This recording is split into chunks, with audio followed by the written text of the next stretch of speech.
Okay, is that on? Okay. Right. Good morning, everyone. Thank you for joining me for Essential Training Techniques for Every Admin. I wanted to talk about this today because, in my experience, as admins or consultants, we're given a system, we're given users to support, and we're almost immediately expected to be trainers as well. Now, don't get me wrong, I don't think this is incorrect. I do believe that we are best placed to train our users. We're going to be supporting them. We've built or configured the system, and so we are the right people to do it. But that doesn't mean that naturally, just hand in hand, we're all experts. And it doesn't mean that we don't need to understand the process and understand how to plan and prepare and deliver good training. And I also believe that good training is super important for adoption. If your users understand the system, they understand what you're asking of them and why, a lot of things I'll go into today, then they are going to be better users of the system. So, I'll start by introducing myself. This is my proud slide. So, all the things I'm proud of today. I'm head of CRM at Wilmington PLC, which is a professional services company in London. I'm based here, just up the road. And I'm proud to co-lead the London Women in Tech user group.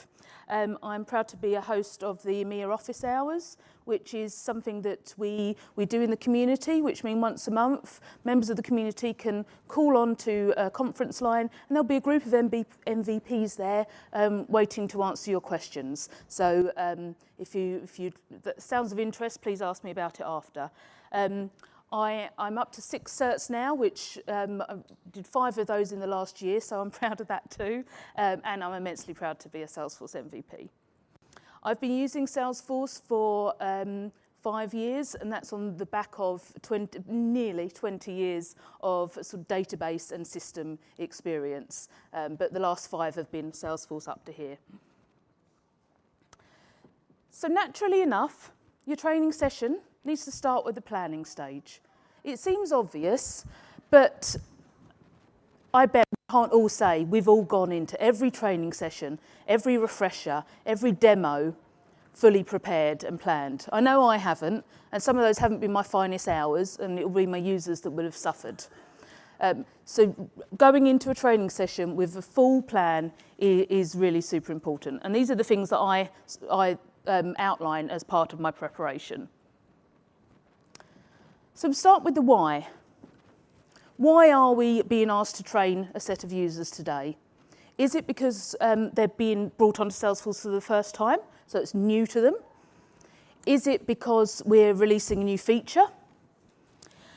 Is it because there's a pain point somewhere and people just aren't getting it and something's not working, so we need to go back and iron that out? Or is it part of the move to Lightning? I don't know if anyone was in here for Christie's session earlier, and she talked about the move to Lightning and specifically around page layouts, but all of that's new. So that will all involve training sessions for our users. So that could be one of the reasons why we're training. So then think about who. Make sure you know your users, know their roles. A training session for a group of sales users versus a group of marketing users is going to be different.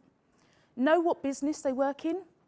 Know what they're trying to get out of the training session, and also know, sounds silly, but make sure you know the numbers. You know the scale of it all, because that will feed into what you do and how many sessions you have. I believe that you can train a mixed group of users on logging in, searching, navigation, probably just the standard CRM functionalities of activities. That's fine. Anything past that, you really need to make sure you're training specific to the role that that person or that group of people are playing, undertaking. So knowing what they do is going to really feed into whether you have 1 session or you have 5 sessions. Obviously, if you're training 2 people, you probably can't have 5 sessions, but it's definitely a consideration. You've also then got to decide, how are you going to conduct the training session? Are you going to make it hands-on? Is everyone going to sit down with a laptop and really dig in and get into the system?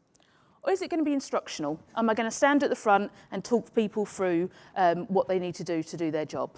Or is it going to be a combination of both? Now, there are pros and cons. The biggest con for both, either, is losing their attention. Now, one way to lose people's attention is just to have them sat there for a whole day and just listening to one person talk about and show them how they're going to be doing their job in the future.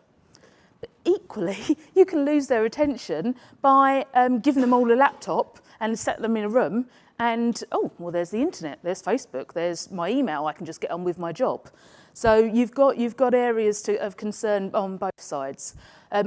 Personally, I think wherever possible, I like to do shorter sessions and have a bit of both. So if particularly new to the system, you're going to need to show them first of all. If they're just set to log in, they're going to be worried about where they're going to be racing ahead. So instructional followed by hands-on is normally my recommendation. Where are you going to be training them?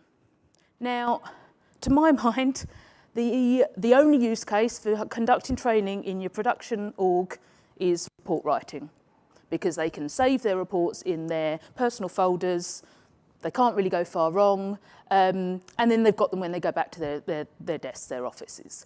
Anything else you do not want to be doing in your production org.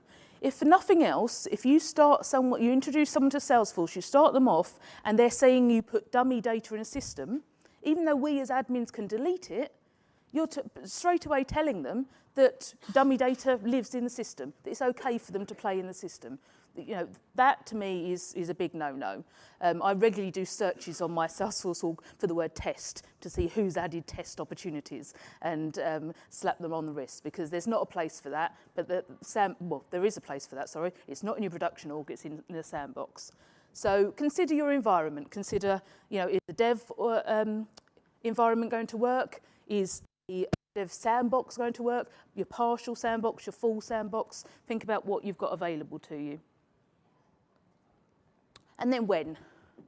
I've told this story before that I once had a go live on the 1st, 2nd of Jan, whatever the first working day back was, which meant I had to do all of my training in December, which meant because of the school holidays and people being off and etc., I had to do it in the middle of December, which meant that there was a whacking great gap from when the training happened to when the go live happened. Now in that gap, there was a lot of mulled wine, a lot of mince pies, everything was gone. I had to start again on Jan 2nd. So think about your timing. You want it as close to when they're going to be using the system as possible, but with enough time for them to have practiced and for no business hours to be lost once they actually do go live. And then just think about everything else that might be touching it. What haven't you considered? Is part of the training going to be training how to use something that triggers an integration? I'm at the moment rolling out a new LMS, and we've got a team that are doing that, but Salesforce feeds the LMS with the users. So when I train them on that, I have to make sure I've got the LMS sandbox set up as well. So think about what other systems you might need to have ready for your training session, and what other questions you might be asked. What other factors could play a part. So we're planned, we're prepared. We are ready for the day. What are the last things we need to check? What is our last minute checklist? Now this is mine. Have we got a confirmed list of attendees? The last thing you want is to lay out your room and you've got the 10 desks and you realise there's only 8 bums on the seats. Where are those other 2 people? Oh, sorry, they're busy, they're back in the office. Well, that's great. So what are you going to have to do? Rearrange a whole nother training session for those 2 people? Of course they're busy. We're all busy. Their time is valuable, but so's yours. So beforehand, always make sure that people, you know who's coming and that they know that this session's on and this is not a movable date. You can, they come, or what happens? There's got to be a fallout, something else. But also make sure you know who exactly is attending, and this feeds into the agenda. So make sure you have beforehand sent out your agenda. Because I've had that come out where I've sent around, this is what we'll be covering on the session on Tuesday. And then one of the people go, oh, but I've moved into another department now. I'm not sure that's relevant. Go, oh, no, it isn't. You need to actually be in a different session. So by sending out your agenda, you're making sure people are clear on what you're going to be covering. And this covers, what time does it start? When are the breaks?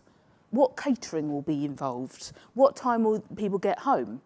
Because someone says, I've got to leave at 3 o'clock to go and pick up the kids from school. You want to know, let them see the agenda and see that it's going on till 5 o'clock. And so they're going to miss that segment. And is that the right segment for them to be missing? And I think the first question I'm normally asked is lunch provided? Or when can I get a coffee? So make sure that's all clear to people ahead of time. They don't need to bring a packed lunch. I have had people very disappointed that they brought something to eat and then that we had a nice lunch laid out. They were, oh, I didn't know.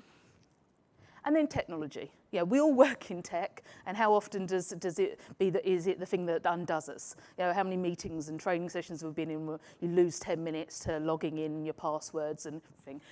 You can never eradicate that entirely, but try and get ahead of it as much as you can. So if you're the one hands-on person, make sure you're connected, but goodness, if you've got 12 laptops set up, make sure they're all on the internet, make sure that everything's going to work. If you're training in your sandbox, make sure you've reset everyone's emails so you don't have to do all that at the beginning. Make sure everyone's got access to their emails, all of that sort of thing. But it catches us out so often. Get ahead of it wherever you can. So, the day has arrived, and these are my top tips. Yep, I'm moving into mathematics. So the room is important.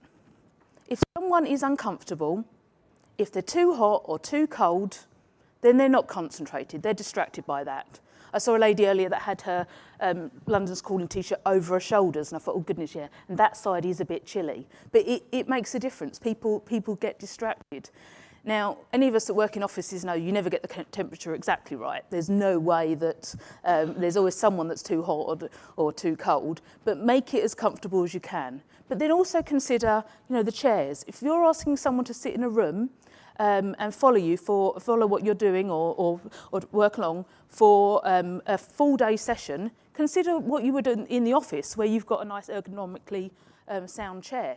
So make sure you've got comfort. Make sure you've got power sockets.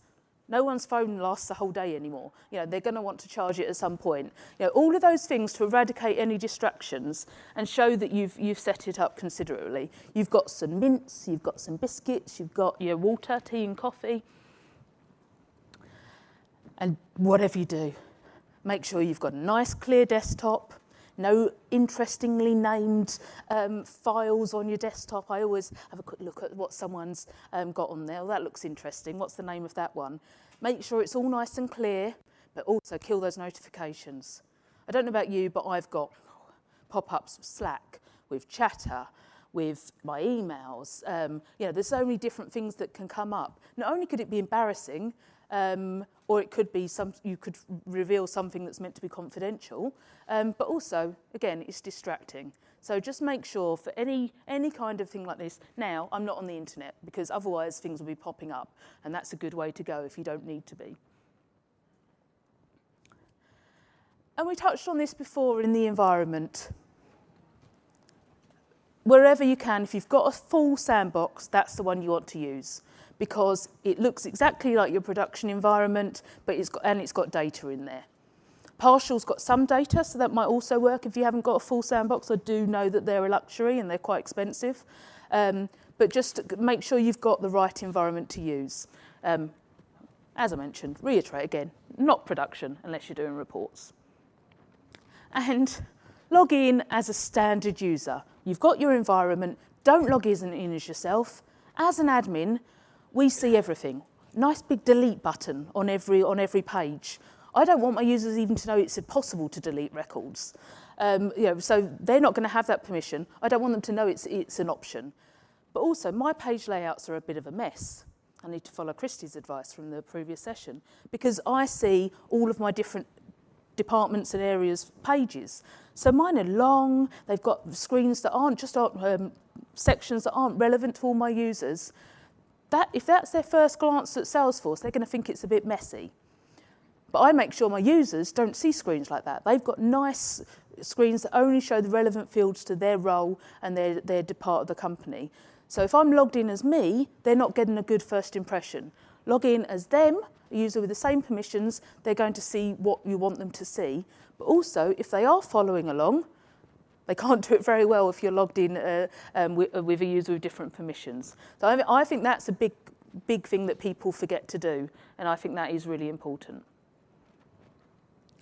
And keep it relevant. As I mentioned earlier with the grouping people correctly, so you're not training a mixed group wherever you can, and that will help you keep it relevant. So if you've got a group of marketing and salespeople that in the room, half of them won't be interested in half of the session at all times. You know, they're doing different roles, they're looking at different sections of the org. But also try and connect with your users and get some real life examples. So I say, right, so how do leads typically come into the system? Because there's no point me talking about the flow from web to lead forms if they get them all to the telephone and they manually enter them. What are your sales process? So typically, do you send them something that's templated, or is it all very bespoke? Get that engagement with the users to be talking about their specific issues, and then you won't have them snoozing. Now, I've said, this is something I've said a number of times, that I often, when I first onboard a business, every sentence will take 5 times as long as it should do, but deliberately, because I want to make sure that they understand what I'm talking about, but I want to introduce Salesforce terminology to them.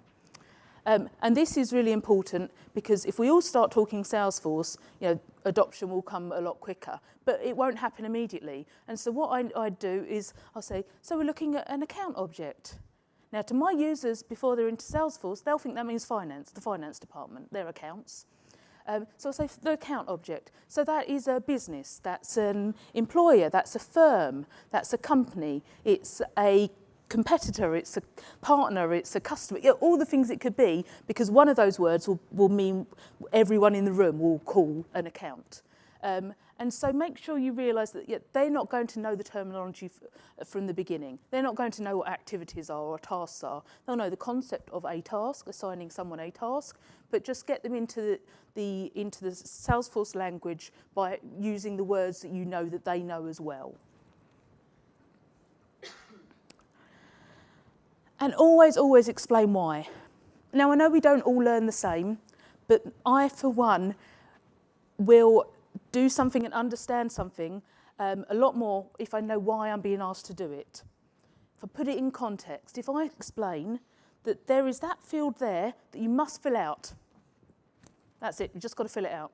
Well, either they're going to, that sounds rubbish, why have I got to do extra work? Or they're just going to forget because it's not in any kind of context.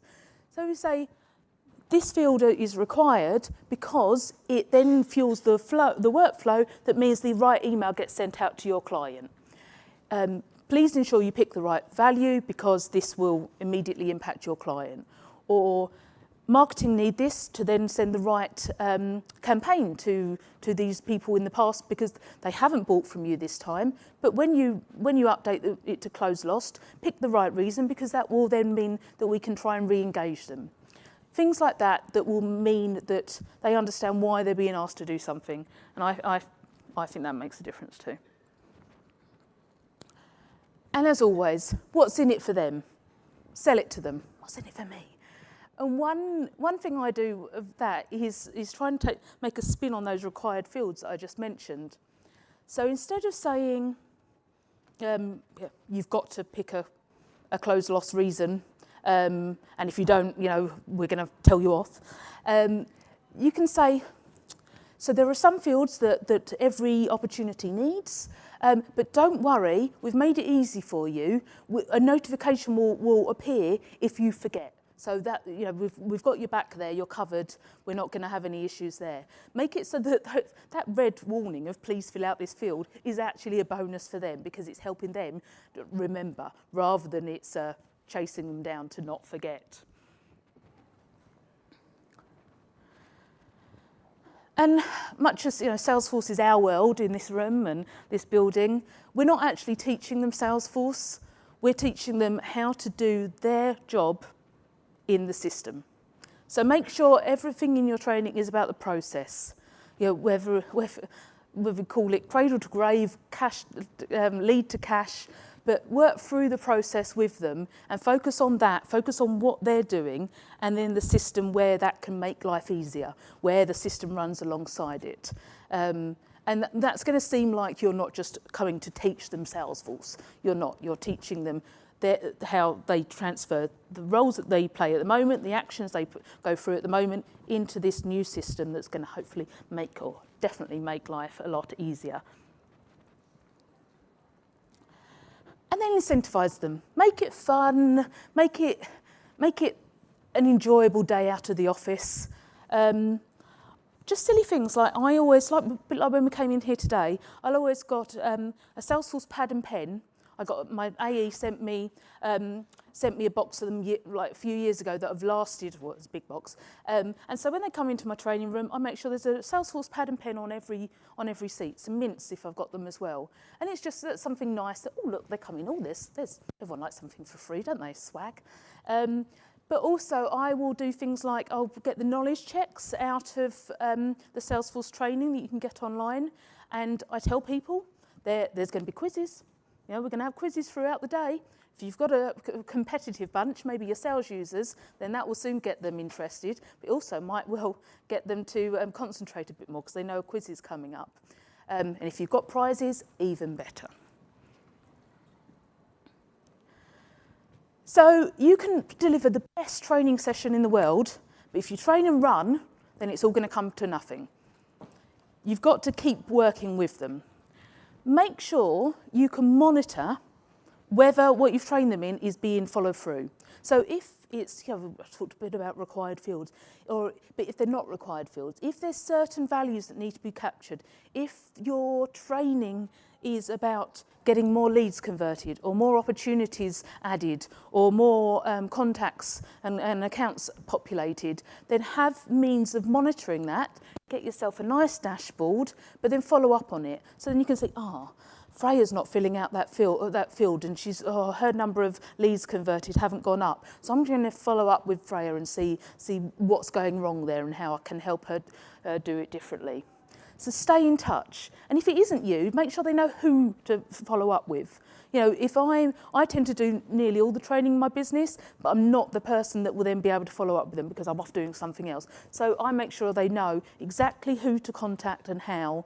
So when they've got problems, they're not just there going, I can't remember what I was told.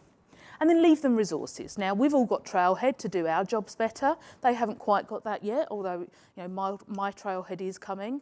But leave them their own resources. So end user guides, step-by-step documentation, save it in your Salesforce, give them links to it, give them printouts if they're old school, but leave them with resources so they know and they can remember what you've taught them.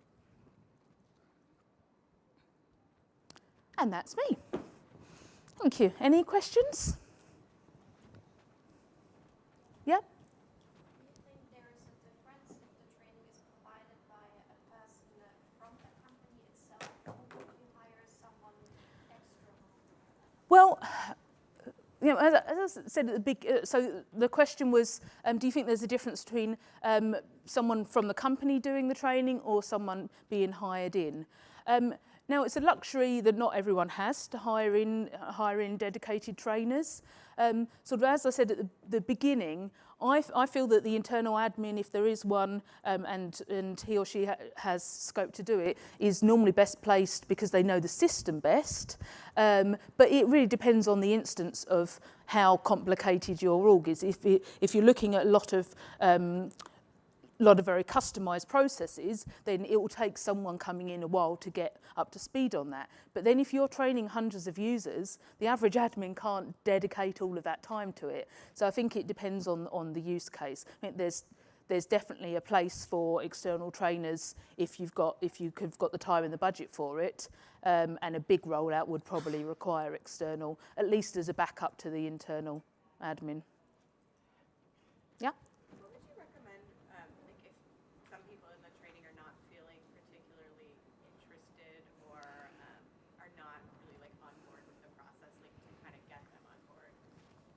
there's always going to be some naysayers, aren't they, even just for the sake of it. I think that's where it comes back to the what's in it for me. Try and, if you can, if you know the person, then hopefully you've got an in to what will work for them.